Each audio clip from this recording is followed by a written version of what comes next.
नीतीश कुमार की विपक्षी एकता एक्सप्रेस दौड़ने से पहले ही बेपटरी हो गई। हालात इतने बदतर हुए कि 12 जून की बैठक टाल दी गई, इस उम्मीद से कि जब राहुल गांधी और मल्लिकार्जुन खड़गे मौजूद होंगे तभी बैठक का आयोजन होगा।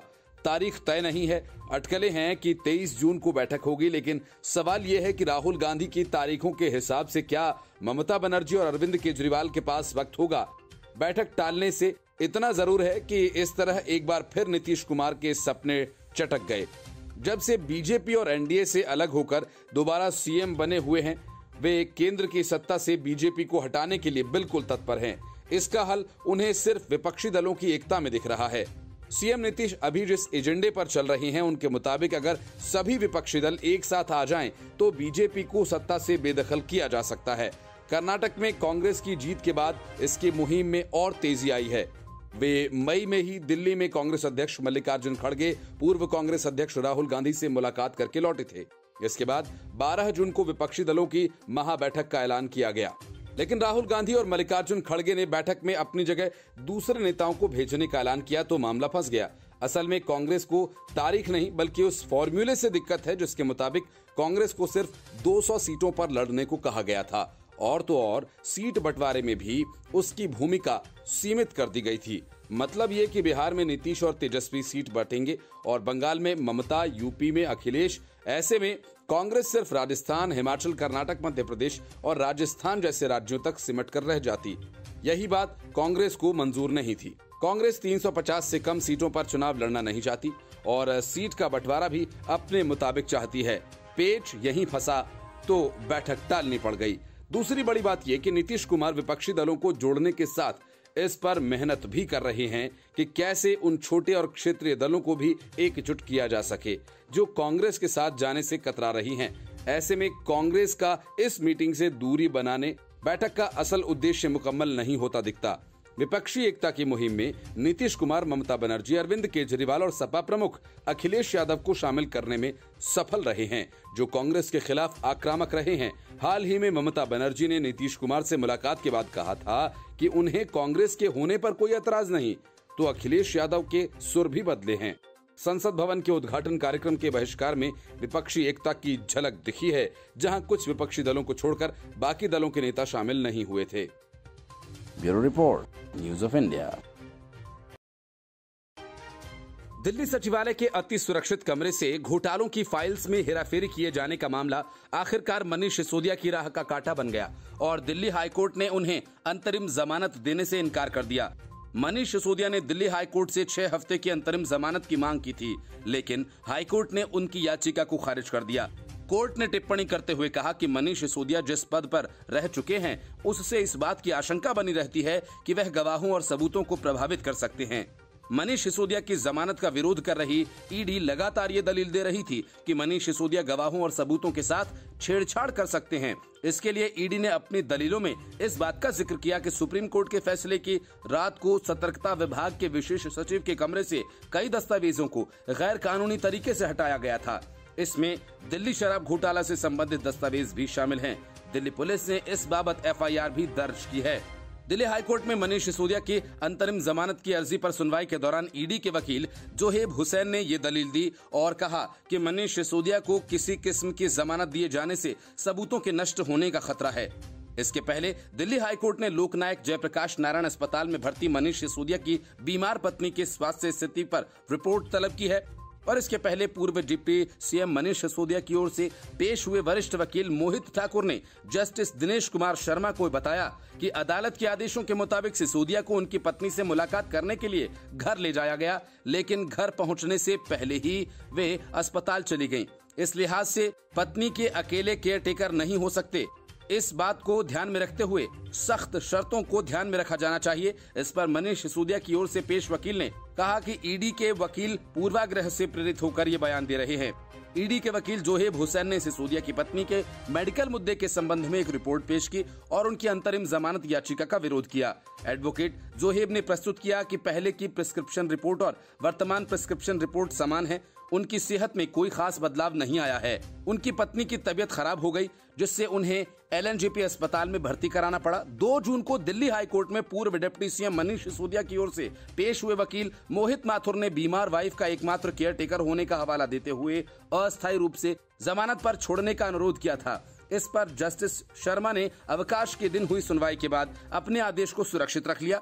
दूसरी तरफ उन्होंने एलएनजेपी अस्पताल पर एक रिपोर्ट मंगाकर शाम तक उन्हें दाखिल करने का निर्देश दिया था। ईडी के वकील ने हाईकोर्ट को बताया सेवा विभाग के मुद्दे पर सुप्रीम कोर्ट के फैसले की रात को विशेष सचिव सतर्कता के कमरे से कई दस्तावेजों को गैर कानूनी तरीके से हटाया गया था। इसमें दिल्ली शराब घोटाला से संबंधित दस्तावेज भी शामिल हैं। दिल्ली पुलिस ने इस बाबत एफआईआर भी दर्ज की है। ईडी के वकील ने इस बात का भी जिक्र किया कि मनीष सिसोदिया की पत्नी 20 वर्षों से इस तरह की बीमारी से पीड़ित है। पहले भी इसी आधार पर अंतरिम जमानत के लिए याचिकाएं लगाई गई थी, जिसको पूर्व मंत्री ने वापस ले लिया था और पूर्व डिप्टी सीएम के पास 18 विभाग थे। Bureau report, news of India. Brijbhushan Sharan Singh पर गिरफ्तारी को लेकर आंदोलन कर रहे पहलवानों को लगातार दूसरा बड़ा झटका लगा है। पहला झटका तब लगा था जब ब्रिजभूषण शरण सिंह के खिलाफ आरोप लगाने वाली नाबालिग पहलवान ने अपनी शिकायत वापस ले ली और अब आंदोलन का प्रमुख चेहरा रही साक्षी मलिक ने इस धरना प्रदर्शन से खुद को अलग कर लिया और रेलवे की अपनी नौकरी पर वापस लौट गयी। साक्षी मलिक ने ये फैसला अमित शाह और पहलवानों के बीच हुई बैठक के बाद लिया। हालांकि अब तक उनकी तरफ से इसे लेकर कोई सफाई सामने नहीं आई है, लेकिन इसे न सिर्फ पहलवानों के लिए एक बड़ा झटका माना जा रहा है, बल्कि पहलवानों के पीछे छिपकर सियासत कर रहे सतपाल मलिक, राकेश टिकैत जैसे नेताओं के लिए भी एक बड़ा झटका है। इतना ही नहीं, कांग्रेस ममता बनर्जी से लेकर शरद पवार तक इस मामले में अपनी दाल गलाने में लगे थे। साक्षी मलिक पिछले लंबे समय से विनेश फोगाट, बजरंग पुनिया और तमाम पहलवानों के साथ प्रदर्शन कर रही थीं।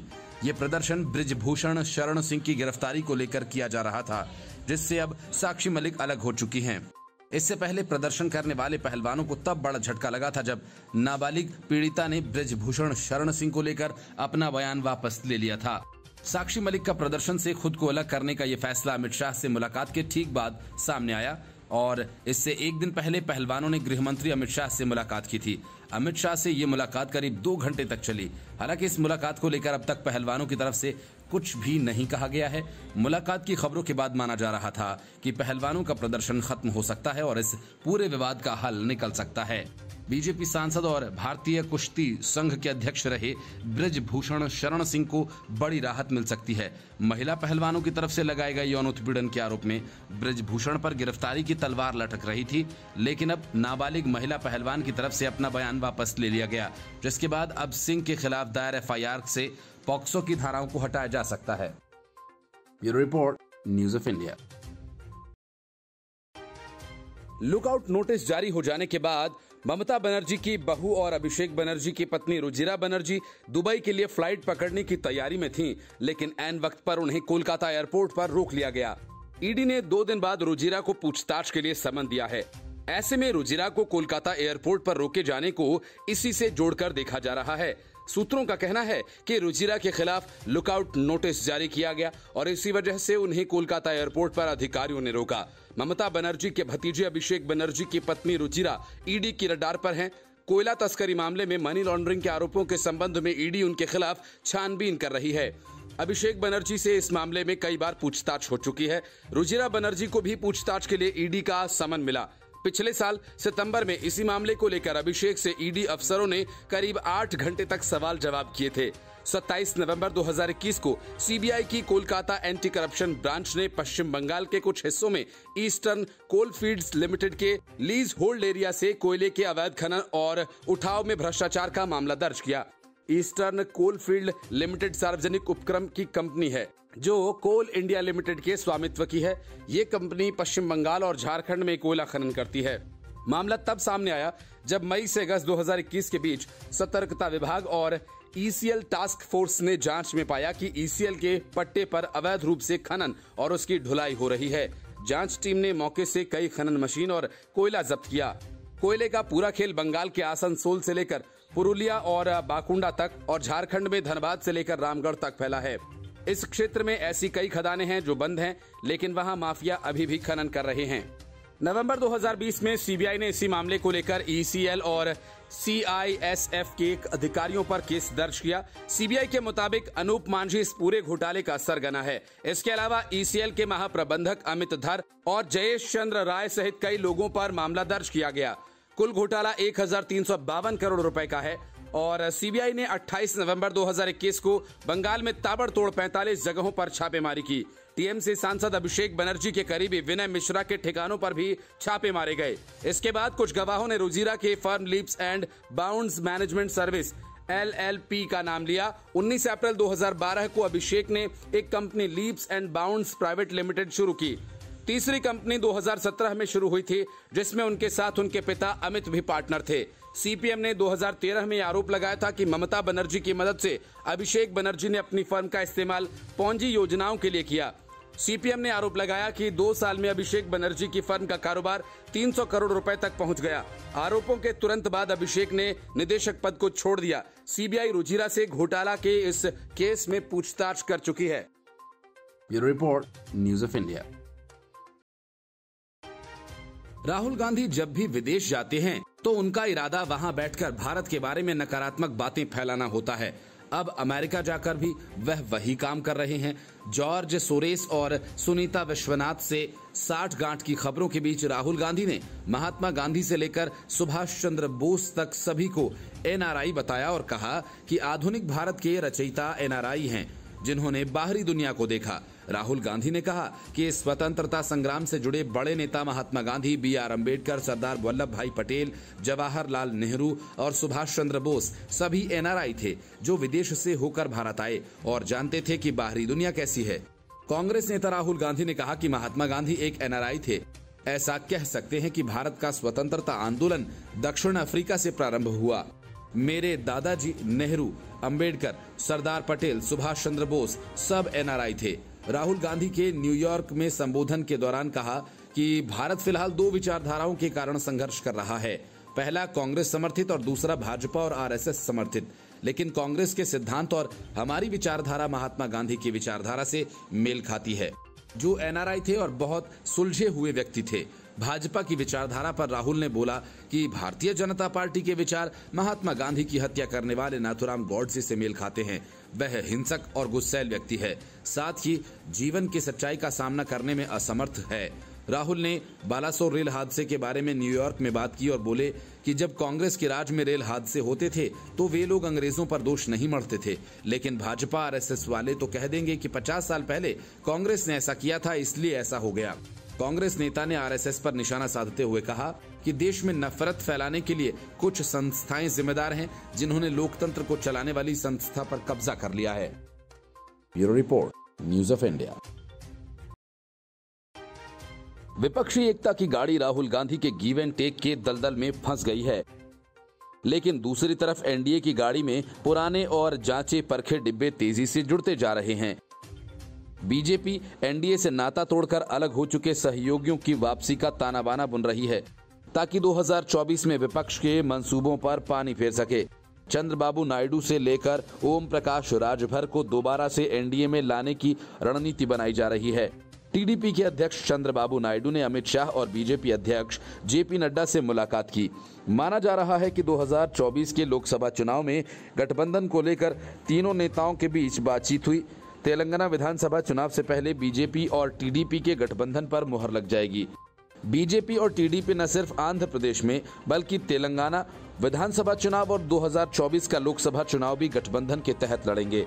2024 के लोकसभा चुनाव और आंध्र प्रदेश के विधानसभा चुनाव होने हैं, जबकि तेलंगाना में इसी साल चुनाव होने हैं। ऐसे में TDP के साथ बीजेपी के गठबंधन कर 2 राज्यों में विधानसभा चुनाव लड़ने पर सहमति बनी और जल्द ही दोनों दलों के बीच सीटों के बंटवारे पर बातचीत होगी। लोकसभा चुनाव में बीजेपी उत्तर प्रदेश में किसी तरह का कोई राजनीतिक रिस्क नहीं लेना चाहती, जिसके लिए मौजूदा सहयोगी दलों को साथ रखने के अलावा नए साथ की तलाश भी है। ऐसे में बीजेपी की नजर यूपी में ओम प्रकाश राजभर के साथ गठबंधन करने की है। विधान परिषद के चुनाव में राजभर ने बीजेपी के पक्ष में वोटिंग कर दोस्ती का हाथ बढ़ा दिया है। इसकी वजह यह है कि सुभाषपा से गठबंधन करने पर बीजेपी को पूर्वांचल में 5 से 6 लोकसभा सीटों का फायदा हो सकता है। बिहार में नीतीश कुमार के एनडीए से अलग होकर गठबंधन के खेमे में जाने के बाद बीजेपी नए राजनीतिक साथियों की तलाश में है। रामविलास पासवान की सियासी विरासत संभाल रहे चिराग पासवान की बीजेपी के साथ नजदीकियां बढ़ रही हैं। उपचुनाव में बीजेपी के लिए चिराग प्रचार कर अपनी मंशा जाहिर कर चुके हैं, लेकिन चाचा पशुपति पारद के एनडीए में होने के चलते दोस्ती परवान नहीं चढ़ पा रही है। हालांकि बीजेपी इस कोशिश में लगी है कि चाचा भतीजा दोनों को साध कर रखा जाए। जेडीयू से अलग होकर अपनी पार्टी बनाने वाले उपेंद्र कुशवाहा के भी बीजेपी के साथ गठबंधन की तैयारी है, तो वीआईपी के प्रमुख मुकेश साहनी को भी साथ लाने की तैयारी है। आंध्र प्रदेश में टीडीपी बड़े भाई की भूमिका में होगी, तो तेलंगाना में टीडीपी बीजेपी के छोटे भाई की भूमिका अदा करेगी। बीजेपी की अगली कोशिश जनसेना को साधे रखने की है। हालांकि बीजेपी और टीडीपी की बढ़ती नजदीकियों से जनसेना नाराज है। बीजेपी चाहती है कि आंध्र प्रदेश में तीनों दल मिलकर वाईएसआर कांग्रेस के खिलाफ चुनावी मैदान में उतरें और साथ ही जनसेना तेलंगाना में बीजेपी की मदद करें। जनसेना का आंध्र प्रदेश में अपना राजनीतिक आधार है, जिसका फायदा बीजेपी उसे साथ लेकर उठाना चाहती है। ये दोनों ही नेता पहले एनडीए के साथ रह चुके हैं। महागठबंधन में शामिल जीतन राम मांझी भी इन दिनों बागी तेवर अपनाए हुए हैं, जिसके चलते उनके भी एनडीए में वापसी के कयास लगाए जा रहे हैं। 2024 के लोकसभा चुनाव के मद्देनजर बीजेपी जिस तरह से अपने पुराने सहयोगी दलों को दोबारा से साथ लाने की कवायद कर रही है, उसे देखते हुए अकाली दल के भी एनडीए में वापस आने की उम्मीद दिखाई दे रही है। इसकी वजह ये कि पंजाब में दोनों ही दल अपने सियासी वजूद को बचाए रखने की चुनौती से जूझ रहे हैं। Bureau report, news of India. खुद को कट्टर देशभक्त बताने वाले अरविंद केजरीवाल का एक वीडियो सामने आया, जिसे देखने के बाद उनकी देशभक्ति पर सवाल उठने लगे हैं। असल में अरविंद केजरीवाल जितनी जल्दी में थे कि राष्ट्रगान के लिए 52 सेकेंड ठहर नहीं सके और कार्यक्रम छोड़कर निकल गए। बीजेपी ने अरविंद केजरीवाल का वीडियो शेयर कर बड़ा आरोप लगाया है। दिल्ली से भाजपा के सांसद मनोज तिवारी ने एक वीडियो शेयर कर आरोप लगाया कि केजरीवाल राष्ट्रगान के लिए 52 सेकंड खड़े भी नहीं हो सकते हैं। सांसद मनोज तिवारी ने इस वीडियो को शेयर करते हुए लिखा कि जो राष्ट्रगान के लिए 52 सेकंड नहीं खड़ा हो सकता, वो तिरंगे और राष्ट्र के लिए क्या खड़ा होगा। आज यही हुआ दिल्ली में। दरअसल विश्व पर्यावरण दिवस के अहम मौके पर दिल्ली सरकार की तरफ से पर्यावरण सम्मेलन का आयोजन किया गया था। बताया ये जा रहा है कि ये वीडियो इसी कार्यक्रम का है। वीडियो में यह नजर आ रहा है कि अरविंद केजरीवाल और दिल्ली सरकार के मंत्री गोपाल राय मंच पर खड़े हैं और उनके बीच कुछ बातें हो रही हैं। इस बीच वीडियो में नजर आ रहा है कि इसी दौरान उनके माइक से अनाउंसमेंट किया जा रहा है कि सभी लोगों से अनुरोध है कि राष्ट्रगान के लिए अपने अपने स्थान पर खड़े हों। सभी लोगों से अनुरोध होता है और इसके बाद कुछ और भी लोग वहां खड़े हो जाते हैं, लेकिन फिर तुरंत ही जब सभी लोग खड़े हो जाते हैं तब उसके तुरंत बाद ही माइक से ऐलान किया जाता है, चूंकि सीएम साहब थोड़ी व्यस्तता से समय निकालकर हमारे बीच आए हैं तो इस वक्त हमसे इजाजत चाहेंगे, लेकिन कार्यक्रम विधिवत चलता रहेगा, अन्य सभी लोग अपने अपने स्थान पर बने रहें। इसके बाद वीडियो में नजर आ रहा है कि केजरीवाल कार्यक्रम से चले जाते हैं। दिल्ली बीजेपी के अध्यक्ष वीरेंद्र सचदेवा ने भी इस पर अपनी प्रतिक्रिया दी। वीरेंद्र सचदेवा ने ट्वीट करते हुए लिखा कि जो राष्ट्रगान तक भी न रुक पाए वो कैसा देशभक्त। अरविंद ने खुद ही अपनी असलियत सबके सामने लाकर रख दी। दिल्ली बीजेपी की तरफ से एक अन्य ट्वीट में कहा गया कि ये कैसी कट्टर देशभक्ति है आम आदमी पार्टी की केजरीवाल जी की, जो राष्ट्रगान तक नहीं रुक सके। Bureau report, news of India.